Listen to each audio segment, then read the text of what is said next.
Imaginez, demain vous entrez dans un supermarché et vous vous rendez compte que tous les prix ont baissé.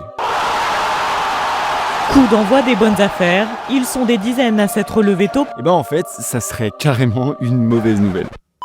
Faut savoir que dans à peu près tous les pays du monde, les banques centrales ont pour objectif que les prix augmentent de manière légère et constante. Alors pourquoi ça serait une mauvaise chose pour l'économie si les prix baissaient?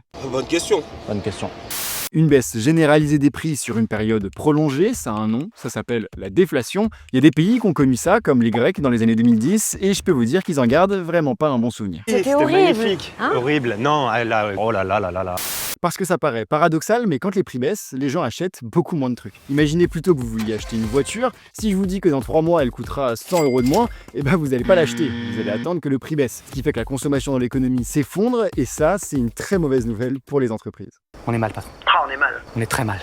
Et comme les entreprises vendent moins, leur chiffre d'affaires diminue. Ça fait qu'elles doivent réduire les salaires, voire licencier, ce qui fait que les gens dans l'économie, ils ont moins d'argent pour acheter des trucs. Résultat, les entreprises voient leur chiffre d'affaires encore diminuer, et vous voyez venir le cercle vicieux. C'est ce qu'on appelle une spirale déflationniste, et on peut y rester coincé très longtemps. Ce tombeau sera votre tombeau.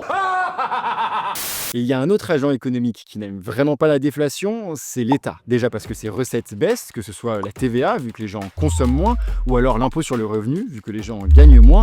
Tout ça alors que de l'autre côté, l'État doit continuer à payer les salaires des fonctionnaires ou à rembourser ses dettes. D'ailleurs, les périodes de déflation, c'est des moments où c'est très compliqué pour tout le monde d'arriver à rembourser l'argent qui a été emprunté, parce que les dettes restent au même niveau alors que tout le monde gagne beaucoup moins d'argent. Résultat, le risque de crise financière n'est jamais très loin.